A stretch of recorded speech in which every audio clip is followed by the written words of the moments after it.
Papa Rods, gusto ko lamang mag-share sa inyo kung paano sumasakit ang ulo ko sa boyfriend kong Simon. 29 years old na siya.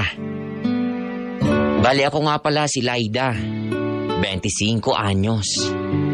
Ako po, Papa Rods, ang first GF at first love ni Mon. Akala ko dahil ako ang una niya, ay wala akong magiging problema sa kanya. Wala kasi siyang ex na pwede kong selosan o tawagin nating kakompetensya. Pero mas mahirap pala, Papa Rods, ang walang experience sa karelasyon. Ang boyfriend mo. To be honest, Papa Rods, mga kabarangay, pang-apat si Mon sa mga naging boyfriend ko. Kaya naman, hindi na ako nahirapan bilang girlfriend. Alam ko na kasi yung mga galawan ng mga lalaki. Yung tipong di na ako kailangan mga pa. Kumbaga di na ako amateur sa mga relasyon. Pero ang problema ay si Mon. Dahil magsisimula pa lang siyang magkaroon ng experience sa pakikipagrelasyon sa akin. Una pa lang, Papa Rods, ang dami niya ng ekis sa akin. Ang dami niya kasing ginagawa na hindi approve sa akin bilang GF niya. Yung mga ginagawa niya na akala mo tropa lang niya, yung mga kasama niya. Tulad dati, kapag may naiispatan siyang chicks, sinasabi niya pa sa akin.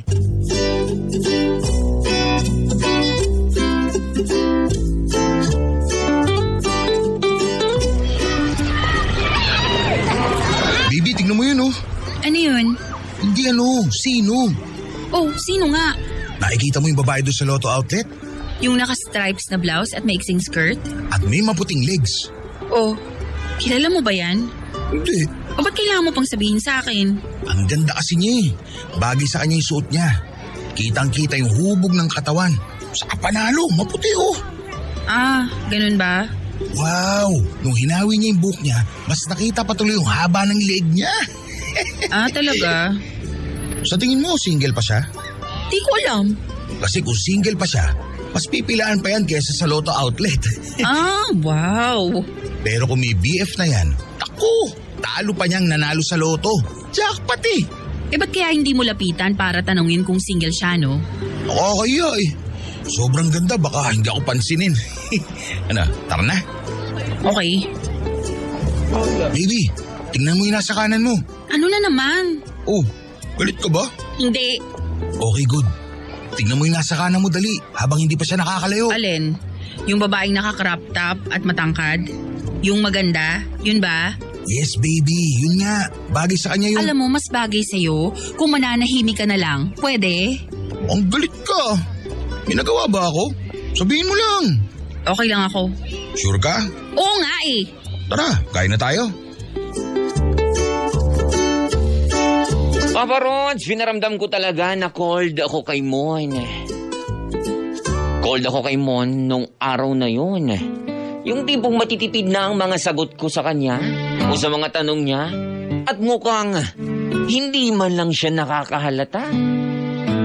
Ang mas lalo pang nagpainit sa ulo ko, Papa Rods, ay ang panay nitong paglingon sa mga magagandang babae na nakakasalubong namin. Gustong-gusto ko na itong iuntog sa pader ng mall kung saan kami nagkita.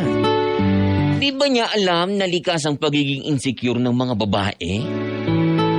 Hanggang sa pagpunta pa naman namin sa apartment niya after naming mag-mall, ay cold pa rin ako sa kanya. Dinoble ko pa nga hanggat sa nakahalata na ito, Papa Rods.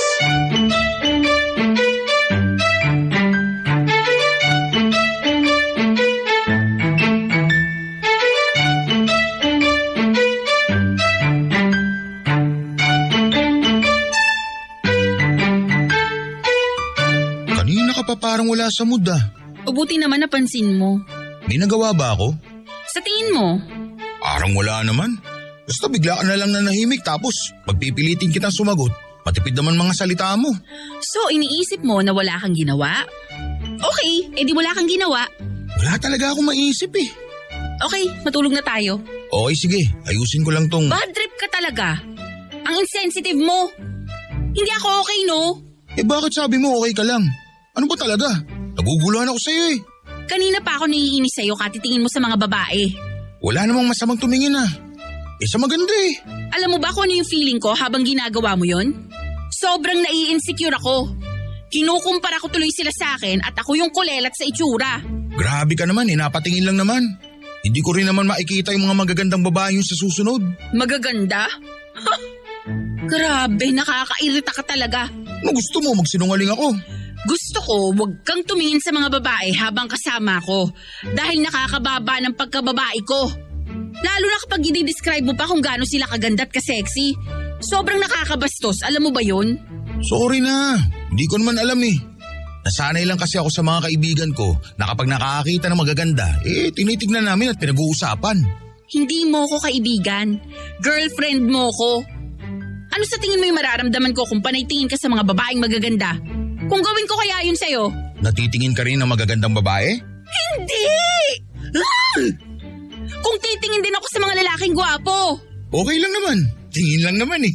Alam mo, matulog na lang tayo. Kaysa pagdiskusyonan pa to. Wala ka rin namang magigets eh. Sige, sabi mo eh. Tara na.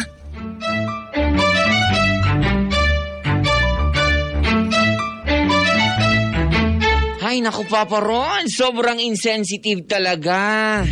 Sobrang insensitive talaga. Alam mo yun, Papa Ron, nakahiga na nga kami, panay pa rin ang tulak ko sa kanya. At tinalikuran ko pa nga sa pagtulog para lang ma-feel niya. Nainis pa rin ako sa kanya. At nung pag-uusap namin, pero mukhang di pa rin nakahalata ang mokong. Nakatulog na nga ito agad, inis pa rin ako. At ito talaga ata ang disadvantage pag ikaw ang first GFM. Dahil wala nga siyang experience sa ugali ng mga babae, nakakasikit na tuloy nang di niya nalalaman. Sige na lang, patatawarin ko na lang Papa Rons mga kabarangay. Dahil nga baguhan pa lang sa pakikipagrelasyon. Pero sana di na lang maulit pa. Papa Rons, sa pagdaan ng mga araw, ay marami na lang akong pinalagpas na mga maliliit man na bagay kong ituring, pero nakakasakit na sa akin bilang babae. Mga bagay na hindi aware ang aking boyfriend na si Mon, na nakakagalit na pala sa part ko. Ang hirap pala kasing ipaintindi sa kanya na napakakomplikado naming mga babae. Di naman kami tulad ng mga lalaki. At tipong simple lang at madaling basahin. Pero paano ko nga ba i-explain sa kanya nang di siya nabibigla at para maintindihan naman niya? Ang hirap ng sitwasyon ko, Papa Rods. Bigla ko tuloy na miss yung mga dati kong karelasyon na gets na lahat tungkol sa akin. Alam nila kapag tinutoyo ako, alam nila kung paano susuyuin, alam nila kung paano ako itrato. Simon, pasimula pa lang mukhang palpak na.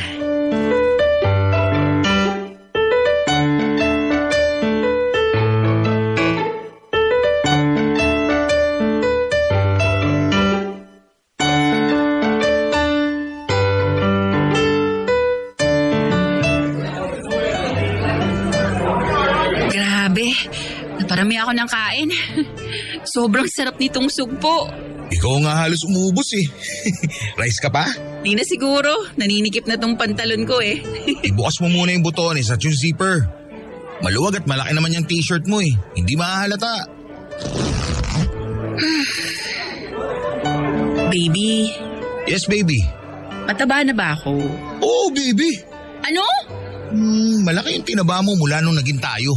Kasi dati pa mataba na yung pisngi mo eh. Pero ngayon para ka ng siopaw. Ilalako na ba kita? Ay, grabe ka naman sa akin. Kaya nga pansin ko sa'yo, madalas inaangguluhan mo na lang yung mga selfie mo. Para hindi mapansin yung pagtaba mo eh. Puro pataas at paside view lagi. Ay, grabe talaga siya oh. Himala nga nakasya pa sa'yo yung pantalon mo eh. Kanina nung naglalakad ka, pansin ko, parang nahihirapan ka kasi naninikip na yung pantalon mo. Alam mo next time, mag-leggings ka na lang para hindi halata yung paglaki ng balaang mo. Ah, ganun ba? Tapos huwag ka muna mag-fitted the blouse kasi nakakataba lalong tignan sa'yo. Baka magbuka ka lang sa ako ng patatas. Okay. Saka mag-black ka lagi. Nakakapaya tignan yun eh. Yung mga chicks na nakikita ko sa IG, karamihan suot black para hindi pansin yung mga bilbil nila. Chicks? Magagandang babae ba yan o mga sisiw? Malamang magagandang babae yung tinitignan ko. Paano naman magkaka-IG yung sisiw? Uwi na ako. Oh, teka, sabay na tayo. Buwi ka mag-isa. Bye. Teka, balik ka ba? Hindi. Okay. Uwi ka na talaga? Oo. Sige, text mo na lang ako kapag nakauwi ka na. Ingat ha. Di ba insensitive masyado? Matapos akong sabihan ng mataba, ay hinayaan pa akong umuwi mag-isa. Di man lang talaga makaramdam, Papa Ron, sa mga kabarangay. Nakakainis. Kaya naman pagka-uwi ko ng bahay, ay nag-post ako agad ng mga madadramang quotes at patama sa Facebook para lang sana makita niya. Sinadya ko ring isi ng mga messages niya at patuloy pa rin ako sa pagpapatama sa kanya. Nilalike lang nito pero di nagchat-chat pa. After 2 hours, ay sinabi niyang maglalaro na lang muna siya ng ML. Inis na inis ako noon. Imbis na kamustahin ako o suyuin ako, nag-ML pa ito. Sa sobrang galit ko, Papa Ron, sa ibinlock ko na lang ito sa lahat ng aking social media accounts para malaman na galit ako. Inantay ko na lang na mag-text o tumawag siya sa akin pero wala. Kinabukasan wala pa rin, Papa Rods. Hanggang sa sumapit ang gabi ay pumunta na nga ito sa bahay.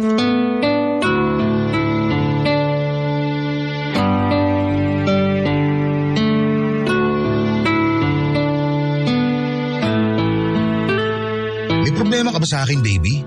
Binlock mo ba ako sa mga social media accounts mo? Hindi kasi kita ma-chat eh. Obvious ba? Ano na naman ba ginawa ko? Isipin mo kung ano. Kagabi ko pa nga iniisip eh. Lalo na nung umalis ka at iniwan mo ako. O sa tingin mo, bakit ako umalis? Sa pagkakaalala ko, nagalit ka lang nung hiniritan kita ng joke sa sisiw sa IG. Wow! Sa tingin mo yun ang dahilan ng galit ko? Eh dun ka nag-walkout eh. Isipin mo lahat ng sinabi mo sa akin kagabi na nagpasama ng loob ko. Dali! Baby, wala talaga akong maisip na sinabi ko eh. Ganyan ka pa talaga ka-insensitive? Sinabihan mo ako na mataba ako. Eh nagtanong ka eh. Eh bakit mo naman sinagot? Eh kasi totoo namang tumaba ka. OMG, come on! Wag na wag mong ipapamukha sa girlfriend mo kahit sa sinong babae na mataba na siya. Hindi yun nakakaganda sa pakiramdam namin. Eh nagsabi lang naman ako ng totoo ah. Anong gusto mo, magsinungaling ako? Ganun ba? Hindi pagsisinungaling pero bulahin mo ko. Pag tinanong ko kung mataba na ba ako, sabihin mo sa akin na hindi. Sabihin mo na, hindi kaya, ang sexy mo kaya baby, I love you. O mahirap ba yon? Hindi yung papasamain mo yung loob ko habang nagbibigay ka ng tips para magmukha akong payat. Eh, sorry na. Hindi ko naman alam eh. Hindi ko naman alam na issue yan sa mga babae. Lagi ka na lang walang alam eh. Kakainis ka na eh. Alam mo bang maraming beses ko nang pinalagpas yung mga kapalpakan mo sa relasyon dahil iniisip ko, first time mo nga naman sa relasyon kaya wala ka pang alam. Pero hindi ko na kaya eh. Sobra na. Eh, anong gusto mong gawin ko? Maghiwalay na tayo. Sure ka ba? Desidido ka na? Oo. Okay, kung yan na nga. Salamat na lang sa lahat ha. Mag-iingat ka lagi. Ano ka ba naman, Mon? Bakit hindi mo ako ilaban? Bakit pumayag ka na lang bigla na maghiwalay na tayo? Eh, yun sabi mo eh. Ang babae, kapag nakikipaghiwalay dahil sa mga maliliit na bagay, hindi ibig sabihin nun, gusto talaga naming makipaghiwalay. Ang gulo. Hindi ko maintindihan. Gusto lang naming ipaintindi sa inyo na may mali kayong ginawa sa amin, kaya kami nakikipaghiwalay. Para kapag na-gets nyo na, saka natin pag-uusapan at susuyuin nyo kami. Bakit hindi mo na lang sabihin ng diretsahan kung ano yung problema o yung maling nagawa ko? Para hindi na umantong sa peking breakup. Basta ganun yun! Ganun yun! Ay! Kailangan mo pa talagang matuto sa relasyon at sa mga babae. Di turuan mo ako.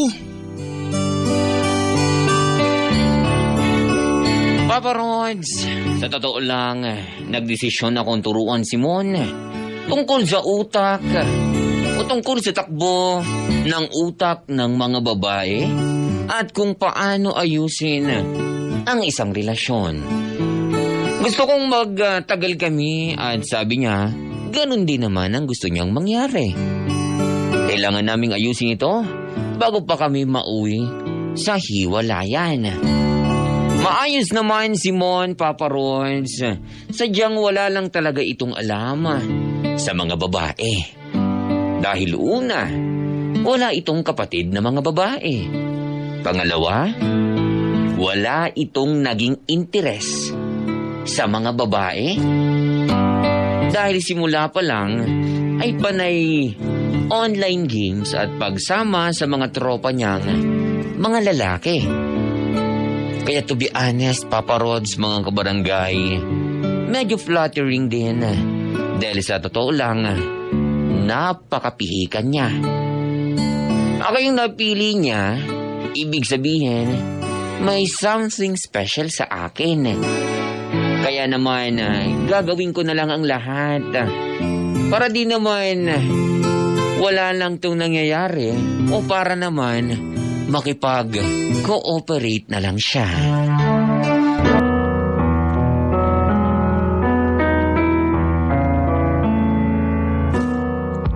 Papa Rods, nagsimula na nga akong maging teacher. Teacher niya pagdating sa aming relasyon. May totoo, nakakatawa pa nga eh. Talagang nagmukhang nag-aaral ito. Dahil may dala pa itong notebook at ballpen para mag-take down notes. Actually, na-appreciate ko naman ang effort niyang yun.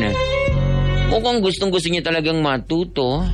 At natutuwa ako dahil pinaglalaanan niya talaga ng oras nang mas makilala pa ako ng mabuti. Sa simula, ang dami niyang tanong na kahit mismo ako ay hindi ko masagot. Ang hirap kasi maging babae. Kasi kahit kami minsan ay hindi na rin namin maintindihan ang aming mga sarili. So kapag galit kayo, either malapit na kayong datnan o kaya gutom kayo? At syempre, kapag panay ang tingin mo sa ibang babae, lalo na yung magaganda. Iwasan mo yun, please lang, lalo pag kasama mo ko. Kung talagang nagagandahan ka, pasimple ka na lang na sumulyap. Pero wag mo nang lingunin o tititigan pa. Masakit yun sa amin. Dahil likas sa inyong mga babae ang pagiging insecure, tama ba? Tama. At sa social media tulad ng Facebook, hindi ako dapat mag-add ng mga magagandang babae na hindi ko naman kilala. At kung talagang friends ko na sila sa FB at dumaan ang selfie nila sa newsfeed ko, wag ako magla-like, ganon? At mas lalong wag mong pupusuan. Scroll up lang agad lalo kapag kasama mo ko. Hindi yung tititig ka pa sa picture. O sige. Noted, baby. O ako naman ang magtatanong ha. Okay, go. Kung panay okay ang sagot ko sa text o chat, o kaya K lang, anong ibig sabihin nun? Hindi ka talaga okay at may nagawa akong mali. At kailangan ako yung unang maka-figure out nun. Correct. Kapag tinutoyo ako, anong gagawin mo? Susuyuin at lalambingin ka. At? Bibilan ka ng pagkain? Good. Kung hindi na ako amateur sa babae Eto, kapag blina kita sa FB ko at iba pang social media accounts ko, anong ibig sabihin at anong gagawin mo? Una, iisipin kong mabuti kung ano yung ginawa ko. Okay, tama. Tapos pwede ko rin balikan yung conversation nating dalawa dahil baka may mga nasabi ako doon na hindi mo nagustuhan. Ayun, tama. At ano pa next? Siyempre, susubukan kitang kontakin sa ibang paraan tulad ng text o tawag o kaya naman mas maganda kung pupunta ako sa'yo para alamin kung ano yung problema. Paano kung ayokong sabihin kung ano yung problema at pinapaalis pa kita? Hindi ako alis. Susuyuin pa rin kita. Kahit hindi mo alam kung ano yung nagawa mo? Magsosorry pa rin ako kasi alam kong na-hurt ka kahit ano pang dahilan yon. Talaga magsusorry ka kahit hindi mo alam kung bakit ako galit? Magsosorry ako ng paulit-ulit kahit hindi ko alam. Mas gusto kong magsorry na lang kesa mawala ka.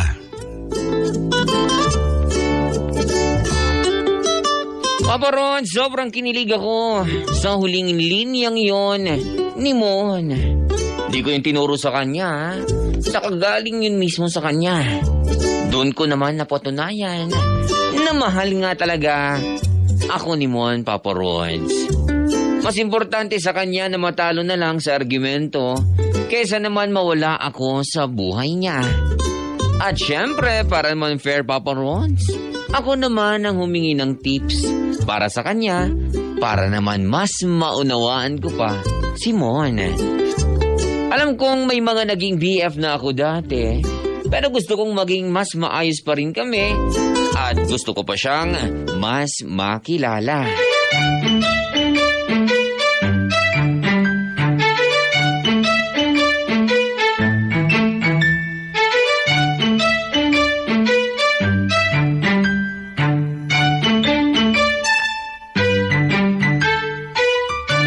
Ako naman. Anong ikaw naman? Ako naman ang turuan mo tungkol sa mga lalaki, yung mga dapat kong malaman. Kailangan mo pa ba yun? Nagka-BF ka naman na dati? Syempre, gusto kong madagdagan yung kaalaman ko. Alam kong may mga hindi pa ako alam tungkol sa inyo. Simple lang naman kami mga lalaki. Alam ko, Kapag sinabi naming oo, oo talaga. dyan tayo nagkakaiba. Kapag sinabi naming oo, hindi talaga ang totoo. Ayaw kasi namin ng komplikado masyado. Alam mo yun, diretsahan lang sana. Kung ano yung laman ng utak mo, sana yun yung sabihin mo. Kasi makukurta ang utak ko kaiisip kung ano ba talaga yung totoo. Kasi kayo mga lalaki, kung ano yung sinabi, yun yung paniniwalaan nyo. Tama ba? Oh, and speaking of paniniwala, baby, kapag sinabi kong maganda ka at sexy ka, please, maniwala ka ha. Alam mo naman kaming mga babae. Kunwari, ayaw ng binobola. Kunwari, hindi naniniwala. Pero deep inside talaga, kinikilig kami. Di lang namin alam isasagot o gagawin sa mga sinasabi nyo. Basta maniwala ka na lang, okay? Pag sinabi kong maganda ka ayon sa standard ko. Kaya nga kita niligawan eh. Dahil maganda lang ako? Yun lang ba ang dahilan kaya mo ako nagustuhan? Babaw ah. Yan ka na naman eh. Nagagalit ka na naman. Ang sa akin lang, maniwala ka na lang lagi kapag sinabi kong maganda ka. Kasi yun yung nakikita ko at hindi kita binobola, no? Kung para sa'yo tingin mo sa sarili mo eh hindi ka maganda, baguhin mo yan kasi para sa akin maganda ka talaga. Nakakainis kaya yun sa parte namin mga lalaki na hindi naniniwala yung mga babae sa amin. Di wow. Saka please, alam kong likas ang pagiging insecure yung mga babae. Pero alam mo, nakaka-turn off din yun sa lalaki. Ha? Talaga ba? Bakit? Kasi gusto namin, confident ang babae sa sarili niya. Nakakadagdag kaya ng ganda points yun sa amin. Yung babaeng kayang i-handle ang sarili. Di wag mo akong bigyan ng dahilan ng ikaka-insecure ko. Hindi na. Alam ko na eh. Di I love you. Di I love you too.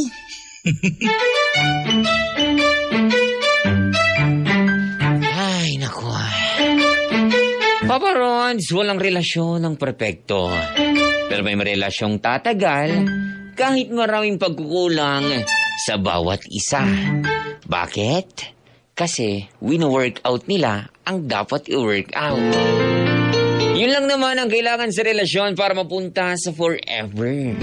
Pareho nyo ayusin di lang ang relasyon, kundi ang mga sarili ninyo.